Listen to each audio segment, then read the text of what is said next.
Ada juga segi positif dan juga segi negatif. Jika sumber daya alam dikelola dengan baik, maka akan memberikan manfaat. Selain memberikan manfaat, juga dapat menjadikan pekerjaan di suatu daerah lokal tersebut, dan juga akhirnya mendapatkan penghasilan, baik penghasilan masyarakat lokal maupun daerah, dan juga pendapatan negara. Dan ada juga resiko jika sumber daya alam itu terlalu sembrono karena ada berbagai faktor ya, seperti SDM-nya itu kurang, pengelolaan manajemennya itu kurang, maka menjadikan resiko dan juga penyebaran di suatu wilayah. Jadi diagram ini menunjukkan dua sisi pemanfaatan sumber daya alam. Ada juga dampak positif harapan kerja, pendapatan masyarakat dan daerah, dan dampak negatifnya bila dikelola dengan buruk, maka kerusakan lingkungan, pencemaran, baik konflik sosial, keseimbangan dan tata kelola yang baik menentukan apakah sumber daya alam tersebut menjadi berkah atau sebuah masalah. Dan apa saja sih upaya pelestarian sumber daya alam itu? Yang pertama, reboisasi. Reboisasi apa itu? Mungkin dari SD pasti sudah diajarkan ya? Sudah. Nah, kembali. Oke, bagus. Jadi reboisasi adalah penanaman kembali hutan untuk mengembalikan fungsi ekosistem dan mencegah erosi.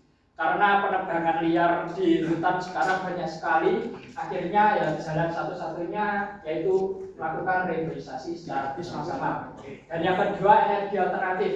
Pemanfaatan matahari, angin, dan air untuk mengurangi ketergantungan bahan bakar fosil. Dan yang ketiga, hemat sumber daya, penghematan air dan listrik, serta pengurangan penggunaan bahan-bahan plastik, karena itu tidak bisa diurai. Dan yang terakhir adalah penegakan hukum, tindakan terhadap penambangan ilegal dan praktik perusak lingkungan lainnya. Kuncinya apa? Yaitu keseimbangan antara kebutuhan manusia dan kelestarian alam melalui kebijakan teknologi dan partisipasi masyarakat. Jadi antara kebutuhan dan keinginan itu harus seimbang ya. Jadi gitu teman-teman. Karena kalau tidak seimbang ya pasti dari salah satu akan kalah. Iya, Pak.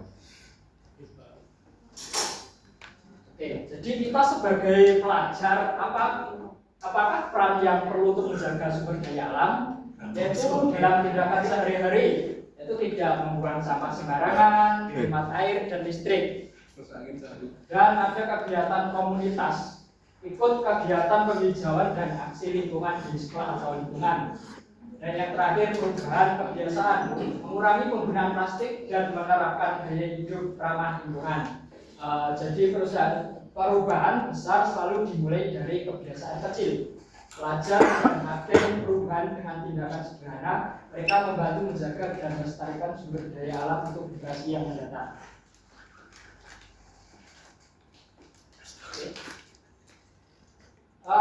Di sini Bapak memberikan soal berbasis masalah yang bisa disebut PBL, problem based learning. Di sini Bapak nanti minta kalian membagi 3 kelompok ya. Berhitung 1 sampai 3 mulai dari Mas Dana. 1 lanjut. 3, 1.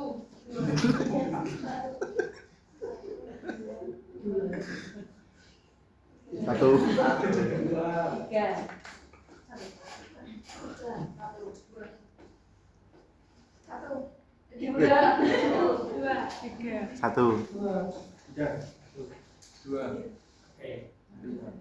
Bapak minta kelompok 1 berkumpul di sini, kelompok 2 dan 3 di belakang ya. Oke, untuk efisiensi waktu, ayo segera berkumpul di kelompok masing-masing ya.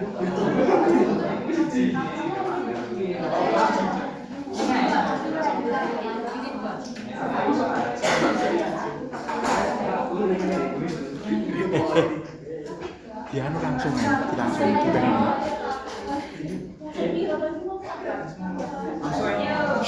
Dibagikan. Kelompok 1, 2, 3 wis. Ya, 1, 2. Langsung wae ya. Wes ya. Kelompok 1 pertanyaan saya kirim lewat WA. Ngutari mau digendi lho. Kirim nomor.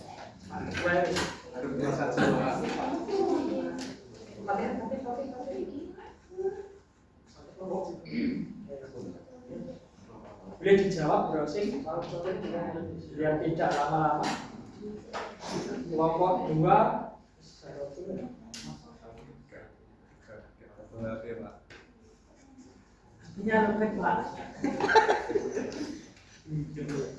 Bagian nomor aku tes. Sekarang kena tes loh.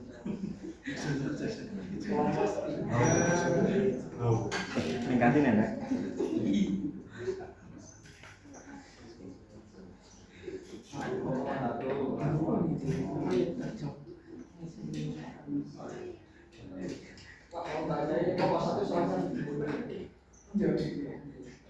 Pak. Saya berikan satu kelompok 3 gadis yang mengulang-ulang waktu karena aku kita kelompok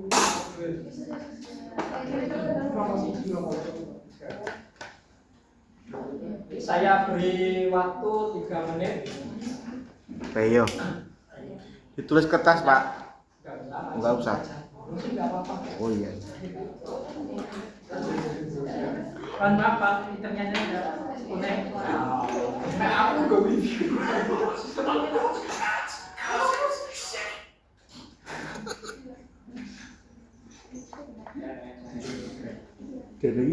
Jadi di sini kan ada kasus ya, bisa kalian baca. Nah, nanti soalnya dikerjakan di setiap kelompok.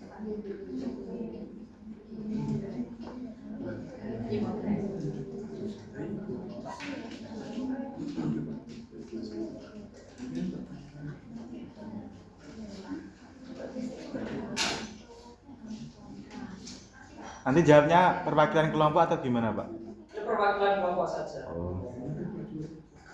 Boleh 1 orang jawab 3 atau 1 orang 1 nggak apa-apa.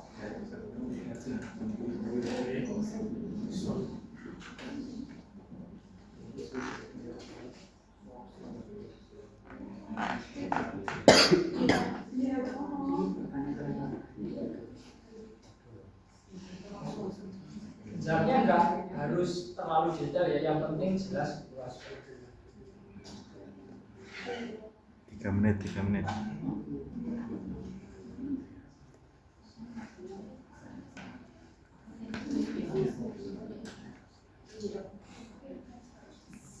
Sudah? Sudah, kelompok 1 sudah? Kurang 1, Pak.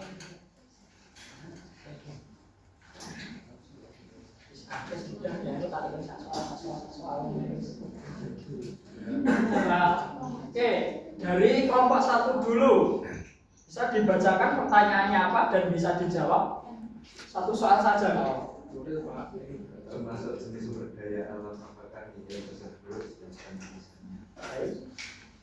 Oke, bisa dijawab. Ya. Untuk kalau itu termasuk sumber daya alam yang tidak dapat diperbarui, Pak, karena tidak bisa bertambah-tambah seperti pohon atau Oke, baik, terima kasih. Tepuk tangan untuk Fatih.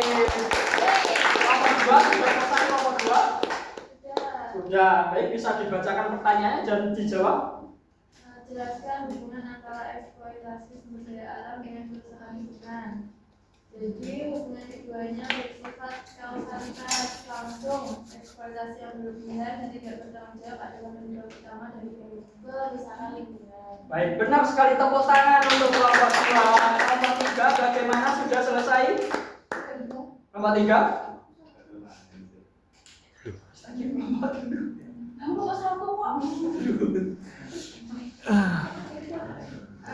Enggak mau.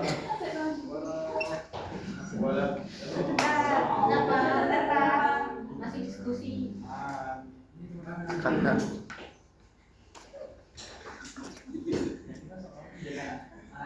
Benar, tepuk tangan.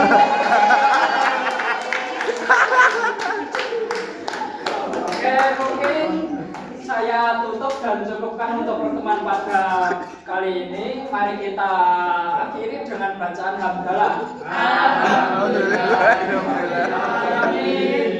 Oke, akhiran wabillahi taufiq wal hidayah. Wassalamualaikum warahmatullahi wabarakatuh. Waalaikumsalam warahmatullahi wabarakatuh.